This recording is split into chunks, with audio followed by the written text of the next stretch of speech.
YouTube channel. दोस्तों आज के सेशन में हम लोग करने वाले हैं ईवीएस पेडागोजी के पूछे गए बहुत ही महत्वपूर्ण क्वेश्चंस को जो कि पिछले एग्जाम्स में पूछे जा चुके हैं।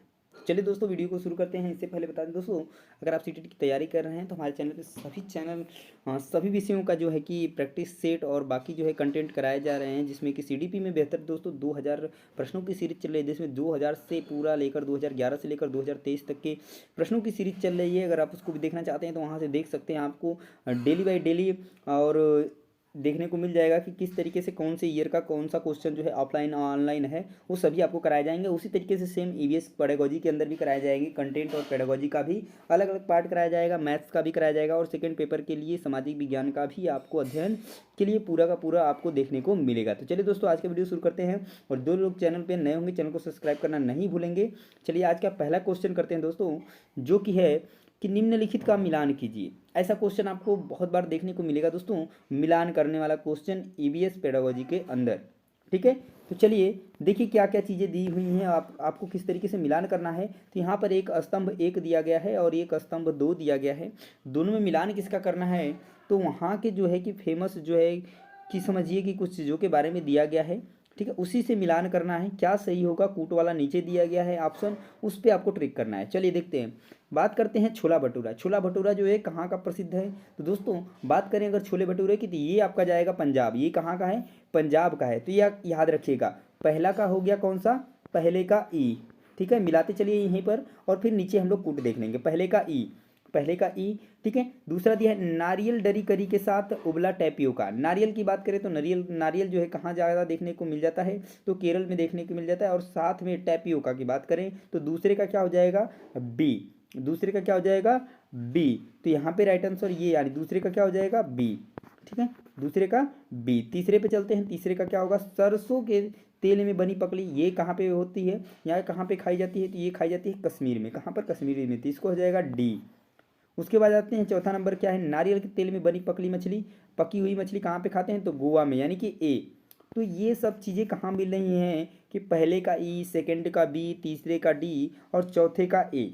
तो चलिए देख लेते हैं। पहले वाले में दिया है पहले का ई, पर दूसरे में नहीं मिल रहा है, तो ये कट जाएगा। और आगे जो है कि नीचे कूट शब्द दिए गए हैं। चलिए, तो पहला क्या था, ई, दूसरे का बी और तीसरे का डी और चौथे का ए, जो कि आपको किस ऑप्शन में दिख रहा है दोस्तों, तो क्वेश्चन नंबर जो है कि ऑप्शन नंबर 4 में दिख रहा है। तो यहाँ पे जो फर्स्ट क्वेश्चन का जो करेक्ट आंसर बनेगा ऑप्शन नंबर 4 बिल्कुल सही होगा। अब बात करिए, देखिए दोस्तों, यहाँ पर आपका कम से कम कितना नहीं तो 4 क्वेश्चन जो है आपका बनेगा। यहाँ पे 4 क्वेश्चन आपका क्लियर हुआ एक ही क्वेश्चन के अंदर कूट वाले शब्द से। ठीक है, आपको ये पता चला कि नारियल के तेल में बनी हुई पकली मछली जो है कहाँ पे खाई जाती है, तो गोवा में। सरसों के तेल में बनी हुई पकी यानी कि मछली कहाँ पे खाई जाती है, तो कश्मीर में। वहाँ पर बात की छोले भटूरे की तो पंजाब में। ठीक है, इस तरीके से आपको पता चला है। और टैपियोका की बात करें तो वो केरल में। तो यहाँ से आपका कम से कम 4 क्वेश्चन क्लियर होता है। उम्मीद करते हैं कि क्वेश्चन आपको समझ में आ गया होगा और 4 क्वेश्चन भी आपको याद हो गए होंगे। चलिए नेक्स्ट क्वेश्चन की तरफ चलते हैं दोस्तों। Question number 2। चलिए क्वेश्चन नंबर 2 रहा दोस्तों कि उस समूह को चुनिए जिसका प्रयोग पुनः चक्रण के पश्चात किया जा सकता है, यानी रिसाइक्लेबल है। ठीक है, रिसाइक्लेबल को पूछा गया है कि कौन से वो समूह है जिसको रिसाइकल करके यूज किया जा सकता है, दोबारा यूज में लाया जा सकता है। पहला है पॉलीथीन बैग, कागज, बैटरी, मोबाइल फ़ोन, चादरें, समाचार पत्र, प्लास्टिक बोतल एवं बैटरी। तीसरी है लोहे की कीलें, कांच की बोतल, स्टील मग और गत्ते का डिब्बा। क्या ये हैं, चमड़े का बैग, लकड़ी का मेज, प्लास्टिक, फूलदान और चादरें। तो बात करें दोस्तों जो कि रिसाइक्लेबल है वो आपका बनेगा ऑप्शन नंबर 3। ऑप्शन नंबर 3 जो है रिसाइक्लेबल है। लोहे की कीलें जो हैं, कांच की बोतल है, स्टील मग है और गत्ते का डिब्बा, ये रिसाइक्लेबल होगा। इसको आप दोबारा से यूज कर पाएंगे। ठीक है, तो यहाँ पे correct answer option number B. Next question की तरफ चलते हैं दोस्तों। Question number 3। क्वेश्चन नंबर 3 रहा दोस्तों कि अपनी कक्षा 4 के पर्यावरण अध्ययन के विद्यार्थियों के रचनात्मक आकलन के लिए उपर्युक्त कार्य का चयन करिए। ध्यान दीजिएगा, पहला ऑप्शन रहा दोस्तों कि तैरने और डूबने के पाठ पर प्रश्न उत्तर लिखना, डूबने और तैरने की प्रक्रिया का अवलोकन करने के लिए क्रियाकलाप करना, तैरने और डूबने की परिभाषा की व्याख्या करना, या जो वस्तुएं डूबती हैं और तैरती हैं उनकी बस सूची याद करना।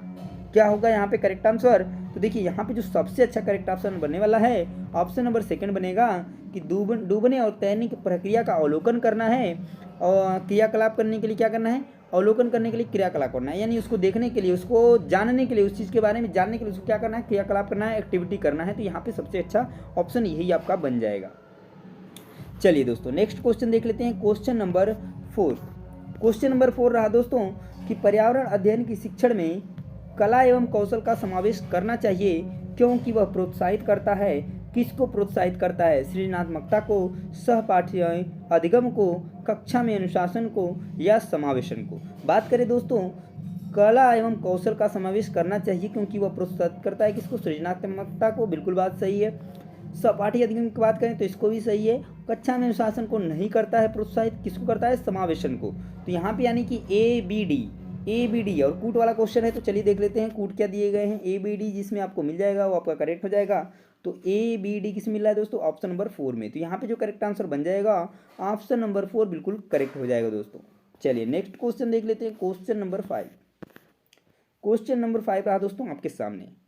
क्वेश्चन है, कक्षा 4 के विद्यार्थियों को थीम आश्रय पढ़ाते समय कौन सी युक्ति पूछताछ को प्रोत्साहित करती है? पूछताछ को प्रोत्साहित करती है।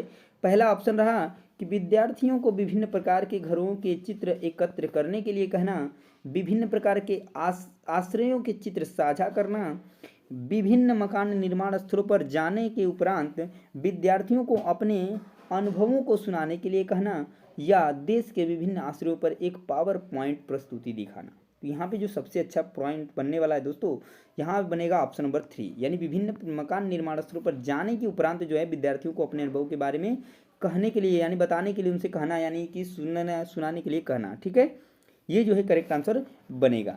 चलिए नेक्स्ट क्वेश्चन देखते हैं, क्वेश्चन नंबर 6। बहुत ही प्यारा दोस्तों क्वेश्चन नंबर 6। प्राथमिक कक्षाओं का पर्यावरण अध्ययन वो विषय क्षेत्र है जिसमें किसका किसका एकीकरण है, किसका किसका समावेशन है? क्या विज्ञान एवं पर्यावरणीय शिक्षा के संप्रत्यों एवं मुद्दों का है? सामाजिक विज्ञान के संप्रत्यों एवं मुद्दों का है? विज्ञान और सामाजिक विज्ञान के संप्रत्यों एवं मुद्दों का है? या विज्ञान, सामाजिक विज्ञान और पर्यावरणीय शिक्षा के संप्रत्यों एवं मुद्दों का है? तो यहाँ पे देखिए जो सबसे अच्छा करेक्ट आंसर बनेगा दोस्तों ऑप्शन नंबर डी बिल्कुल करेक्ट हो जाएगा। विज्ञान का भी है, सामाजिक विज्ञान और पर्यावरणीय शिक्षा तीनों का एकीकरण है। तो क्वेश्चन नंबर 6 का जो राइट आंसर बनेगा ऑप्शन नंबर डी सही होगा। चलिए नेक्स्ट क्वेश्चन की तरफ चलते हैं, क्वेश्चन नंबर 7।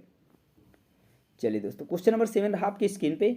रहा कि शिक्षिका ने अपने विद्यार्थियों को भोजन के रूप में ग्रहण किए जाने वाले पौधों के विभिन्न भागों जैसे कि जड़, तना एवं पुष्पों के नाम जानने के लिए अपने परिवार के सदस्यों से परामर्श लेने के लिए कहा। इस क्रियाकलाप की अभिकल्पना की गई है किसके लिए?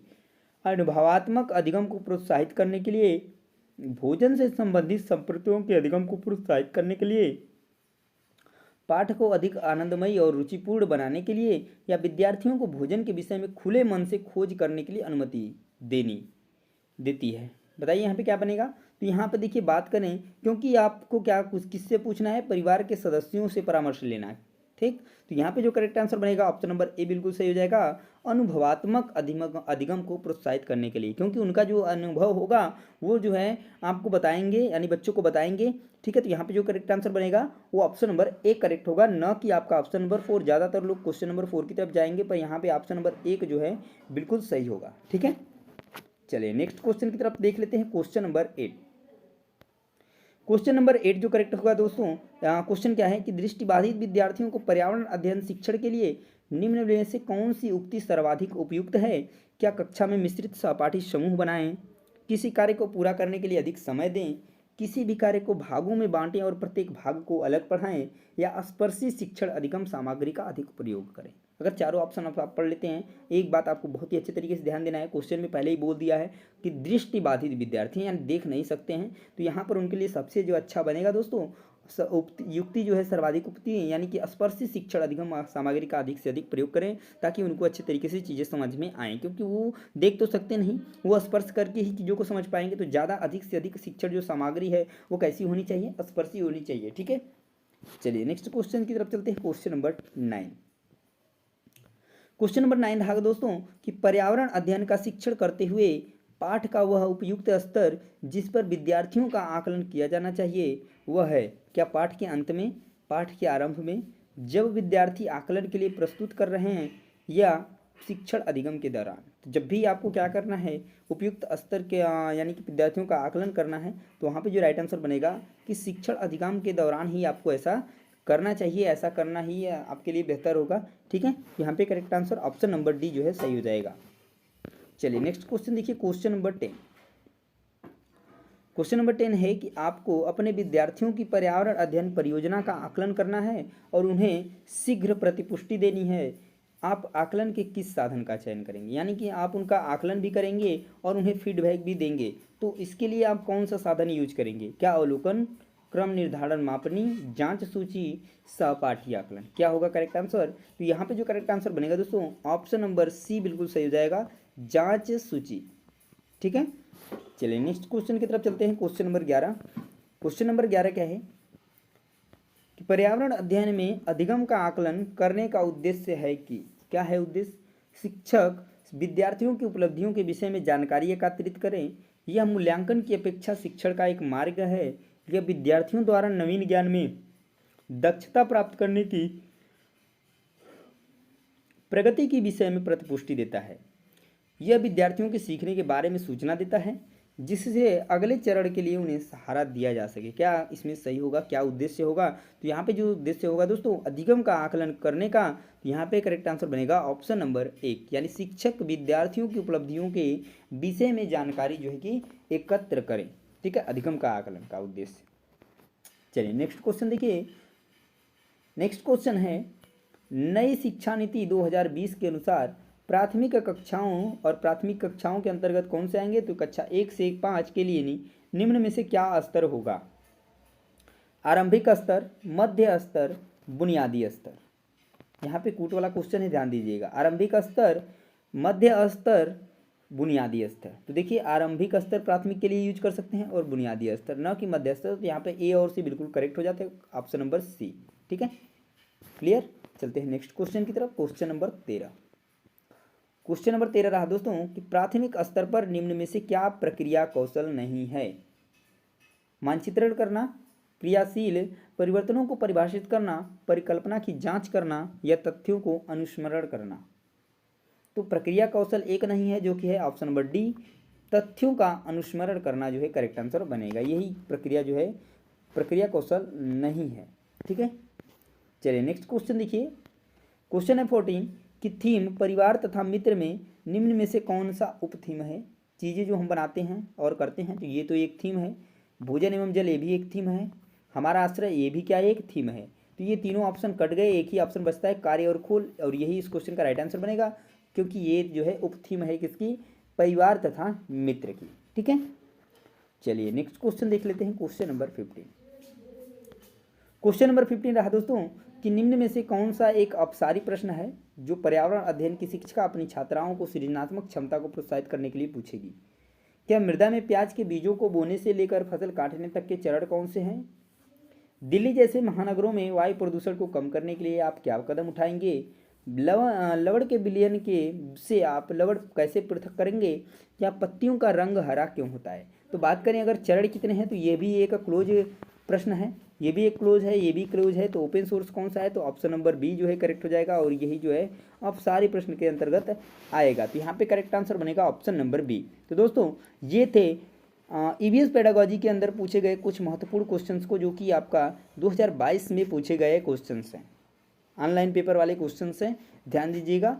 ठीक है, इस तरीके से क्वेश्चन जो है ईवीएस पेडागोजी के अंदर देखने को मिलते हैं, और आप किस तरीके से हल करेंगे ये पूरा का पूरा हम लोगों ने इस वीडियो में डिस्कस कर लिया। और भी इस तरीके से ऑफलाइन और ऑनलाइन क्लासेस देखने के लिए, मतलब कि जो शिफ्ट में पूछे गए हैं, यानी कि ऑनलाइन में और ऑफलाइन मोड में जो एग्जाम हुए हैं उनमें जो क्वेश्चन पूछे गए हैं उनको हल करने के लिए दोस्तों चैनल को सब्सक्राइब करना नहीं भूलिएगा।